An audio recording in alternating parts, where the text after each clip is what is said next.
Sir అష్టమి అన్న నవమి అన్న కూడా కష్టపు రోజులు అంటూ ఉంటారు కదా. మరి శ్రీరామనవమి అంటే నవమి రోజునే రాముని కళ్యాణం జరుపుతూ ఉంటారు. సో కళ్యాణం ఆ టైంలో నవమి రోజున జరపడం అనేది మంచిదే అంటారా? ఇక జ్యోతిష్య శాస్త్రం ప్రకారం అష్టమి నవమి కష్టపు దినములు అనేటువంటిది మనకు జ్యోతిష్య శాస్త్రంలో లేదు. కానీ పూర్వంలో గ్రామీణాల్లో ఎక్కువగా ఈ అంశాలు వాడుతుండేవాళ్ళు. అన్నీ తెలిసిన ఆమె. ఒక ఆమె అయితే పూర్తి స్థాయిలో నిద్రలేచిన తర్వాత మగుడికి పాద పూజ చేసుకోవడం, పెద్దలకి పూజ చేసుకోవడం, ఆ ఇంట్లో పూజ చేసుకోవడం, నిరంతరం పూజలు చేస్తూనే ఉంటుంది. అది సినిమాలో కనుక శ్రీలక్ష్మి హారతి ఇచ్చినట్టుగా. అలాంటి ఆమె అమావాస్య రోజు చనిపోయింది. అసలు ఎప్పుడు రోజు మొగుడిని తిడుతూ, పిల్లల్ని కొడుతూ, వీధిలో వాళ్ళందరినీ తిడుతూ, దేవుడి దీపారాధన చేయకుండా పూజలు పుస్తకం పాచిమోహంతోనే వండుకుంటూ ఆమె ఏకాశిలో చనిపోయింది. What is the between are difference? అన్నీ తెలిసిన అమావాస్య పోతే ఏమీ తెలియనా ఏకాశికి పోయింది అంటారు. అంటే పూర్వంలో మన గ్రామీణ సాంప్రదాయంలో కొన్ని ప్రోవెర్బ్స్ వచ్చాయనంటే దాని వెనక ఉండేటువంటి కథాంశాలు చాలా ఉంటాయి. అందుకే బహుశా అష్టమి అంటే ఇక్కడ కృష్ణుడు రోహిణీ నక్షత్రంలో అష్టమి రోజున పుట్టాడు కాబట్టి ఆయన పుట్టినప్పటి నుంచి కష్టాలు పడ్డాడు. రోహిణీ నక్షత్రం అనగానే మేనమామకు గండం అనేటువంటిది ఒక మాస్ టాపిక్ వెళ్ళిపోయిందండి. ప్రతి రోహిణీ నక్షత్రంలో పుట్టిన వాళ్ళకి మేనమామకు గండం ఉండదు. ఇది మా జ్యోతిష్యులు మీకు చెప్పరు. ఇక్కడ రోహిణీ నక్షత్రంలో పుట్టి అష్టమి రోజున పుట్టి అష్టమ స్థానంలో గనక చంద్రుడు ఉంటే, అష్టమి స్థానంలో గనక చంద్రుడు ఉంటేనే మేనమామ గండం. చెబుతాడు కదా, అష్టమ సంతానం కంసుడిని సంహరిస్తాను అంటాడు. కృష్ణుడు మేనమామ ఎవరు? కంసుడే కదా.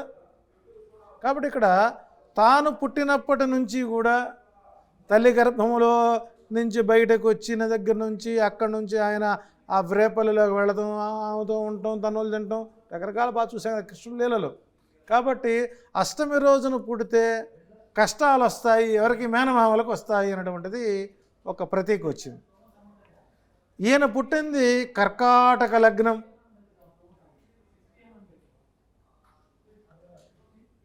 సప్తమంలో శని కుజులు. ఇక్కడ నవమి దోషం, లగ్న దోషం, సప్తమ దోషం ఉన్నది కాబట్టి కష్టాలు పడవలసిందే. అష్టమి నవమి కష్టపడాల్సిందే. అందుకే కదా ఆ నవమి రోజున పుట్టిన వాళ్ళకి శాంతులు చేస్తారు. నక్షత్రానికి శాంతి ఏం లేదండి. పునర్వసు నక్షత్రం శాంతి నక్షత్రం కాదు. కానీ ఇక్కడ తిథులు విధులు పాపవు అంట నేను.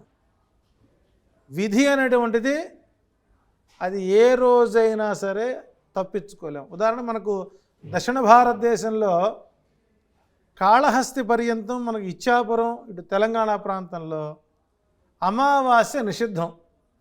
అమావాస్య రోజున ఎవరు ఏ పనులు శుభకార్యాలు చేయరు. అదే తమిళనాడు ప్రాంతం వెళ్ళినప్పుడు అమావాస్య రోజు వాళ్ళకి వేడుకగా ఉంటుంది. మన పక్కన ఆషాఢ మాసంలో ఎలాంటి శుభకార్యాలు ఉండవు. కానీ తమిళనాడులో ఆషాఢ మాసం వివాహ ముహూర్తాలకు అనుకూలం. కర్ణాటకలో కూడా అదే విధంగా ఉంటుంది. సో ఒక్కొక్క ప్రాంతాన్ని అనుసరించి ఆయా నక్షత్ర గ్రహ సంహితాలను అనుసరించి అక్కడ ఒక సాంప్రదాయ పద్ధతిగా వస్తుంది. కాబట్టి ఈ అష్టమి నవములు వలన అంటే అక్కడ ఉన్నటువంటి ప్లానటరీ పొజిషన్ కనుక మనం తెలుసుకోకుండా అష్టమి రోజు పుట్టాడా అయితే వీడు శాంతి చేయాల్సిందే, పూజలు పెట్టాల్సిందే, కట్ట దగల పెట్టాల్సిందే, దురదృష్టం అంటారు, నానా రకాలుగా ఉంటారు. నవమి రోజున పుట్టిన వాళ్ళు ఎంతమంది బాగున్నారు? పునర్వసు నక్షత్రంలో పుట్టిన వారు ఎంతమంది రాములుగా ఉన్నారు? కాబట్టి ఇక్కడ నక్షత్రము తిథి, నక్షత్రము రోజున పుట్టినరోజు చేసుకోవడం అనేటువంటిది పరిపాటి. దాన్ని ఈ రోజున మా తిరునక్షత్రం అండి అంటారు. తిరు అంటే శుభప్రదమైనటువంటి నక్షత్రం. నీవు పుట్టిన నక్షత్రం నీకు శుభ్రమైంది. కాబట్టి పుట్టినరోజున ఎప్పుడు చేసుకోవాలి అంటే ఆ మాసంలో చైత్రము, వైశాఖము, జ్యేష్ఠము, ఆషాఢం, శ్రావణం, భాద్రపదం, ఆశ్వీజం, కార్తీకం, మార్గశిరం, పుష్యం, మాఘం, పాల్గొనం. మనకు ఈ తెలుగు సంవత్సరాల పేర్లు చాలామందికి తెలియదు కదా. మనకు తెలుగు సంవత్సరాల పేర్లని కార్పొరేట్ సంస్థలు గుర్తు చేస్తాయి. ఆషాఢం సేల్, అవును, కేజీ చీరలకి కేజీ చీరలు ఫ్రీ అంట. ఓహో ఆషాఢ మాసం వచ్చింది కావాలి. శ్రావణం మాసం అనగానే ఓహో చీరలు కొనుక్కోవాలి, 4 వారాలు 4 పట్టు చీరలు కొనుక్కోవాలి. అట్లాగే ఈ బంగారం కొనేటువంటి ప్రోగ్రాం ఉంటుంది. ఇవి తప్ప మిగిలినవి మనకు తెలియదు. కాబట్టి మనం ఆంగ్ల సాంప్రదాయాన్ని పాటిస్తున్నాం కాబట్టి మనం ఫలానా నెలలో పుట్టాం, ఫలానా తారీఖున పుట్టాం. అదే ఫిబ్రవరి 29 పుట్టారు అనుకోండి, వాళ్ళ పరిస్థితి ఏంటి? ఇది నాకు ఎప్పటి నుంచో ఉన్న డౌట్ సార్. అసలు వాళ్ళ పరిస్థితి ఏంటి? ఎప్పుడో లీవ్ సంవత్సరం వస్తే సంవత్సరం వస్తుంది, 4 సంవత్సరాలకు ఒకసారి వస్తుంది. వాళ్ళ బతికేంటి మరి? అంతే కదా. అవును. కాబట్టి ఖాతా అదృష్టం ఖర్చు తగ్గుతుంది, బర్త్డే పార్టీలు ఉండవు. వాళ్ళకి మ్యారేజ్ ముహూర్తం వల్ల కష్టమేనండి. అక్కడ ఆ సమస్య ఉంది. కాబట్టి ఇక్కడ ఆంగ్ల సంవత్సరం అనుసరించి మనం మంత్ డేట్లు పెడుతున్నాం. కానీ రాముడు పుట్టింది చైత్రమాసం, శుద్ధ నవమి, పుష్యమి నక్షత్రం, కర్కాటక లగ్నంలో పుట్టాడు.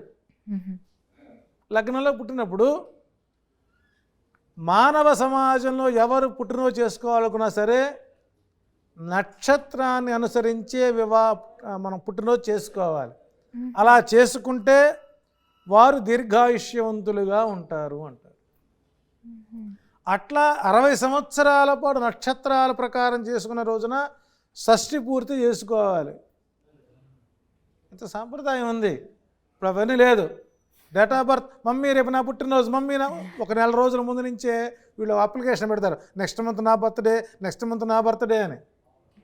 కాబట్టి తెలుగు సంవత్సరాల్లో వచ్చేటువంటి మాసాలలో వచ్చేటువంటి నక్షత్రం రోజునే జన్మదిన వేడుకలు చేసుకుంటే అవి వారి పాలిటి వరాలుగా మారతాయి అని చెబుతాను.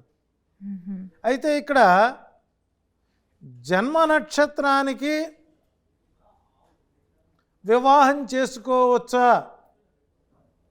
జన్మ నక్షత్రంలో ముహూర్తం పెడతా, కొన్ని ముహూర్తాలు పెట్టరు, సాంప్రదాయం ఉంది. మరి రాముడికి పుట్టినరోజునే కళ్యాణం ఎలా చేసుకుంటున్నాడు అనేది మనం ప్రామాణికంగా తీసుకుంటే జ్యోతిష్య శాస్త్రం ప్రకారం కృత, త్రేత, ద్వాపర, కలియుగాలు 4 యుగాలు మనకున్నాయి. కృతయుగంలో ఈ విశ్వమండలాన్ని పరిపాలించినటువంటి వారు రాజు రవిగాను, మంత్రి గురువుగా పనిచేశారు. మనం ఈ కలియుగంలో ప్రస్తుతం ఈ సంవత్సరానికి రాజు కుజుడయ్యాడు, మంత్రి శని అయ్యాడు. కానీ కృతయుగంలో రవి గురువులు రాజు మంత్రి అయ్యారు. త్రేతాయుగంలో కుజ బుధులు రాజు అయ్యారు. త్రేతాయుగంలో రాముడు మొదటి పాదం అనంతరమే ఉద్భవించాడు. రాముడు అయోనిజుడు అని చెబుతాను.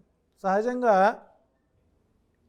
తల్లి గర్భవాస నుంచి పుట్టినవాడు యోనిజుడు. పూర్వకాలంలో అలాంటివేం లేవండి. యజ్ఞయాగాది క్రతువుల ద్వారా దాన్ని శృత శ్రోణ పాశుపత పారాయణాది పర్యంతం పరీక్ష మన వైశాలిని రమించినటువంటి ఒక విప్రోత్తముడితో దశరథ మహారాజు పుత్రకామేష్టి యాగం చేస్తే ఉద్భవించినటువంటి వాడు రాముడు. అందుకే రాముడు పుట్టింది మానవ రూపమైన, లక్షణాలు దైవస్వరూపమైన, సామాన్య మానవుడుగానే తిరిగాడు, సామాన్య మానవుడుగానే తిన్నాడు, సామాన్య మానవుడుగానే పెళ్లి చేసుకున్నాడు, సామాన్య మానవుడుగానే అరణ్యాలకు వెళ్ళాడు, సామాన్య మానవుడుగానే తన కుటుంబాల్లో వచ్చేటువంటి సమస్యల మొత్తాన్ని పరిష్కరించుకొని తిరిగి తన రాజ్యాన్ని తాను స్వీకరించగలిగాడు. కాబట్టి నవమి రోజున కళ్యాణం చేయడం ఒక డిఫరెంట్ కాన్సెప్ట్. సో దాన్ని మరొక అంశంతో మనం చెప్పే ప్రయత్నం చేద్దాం. Okay sir.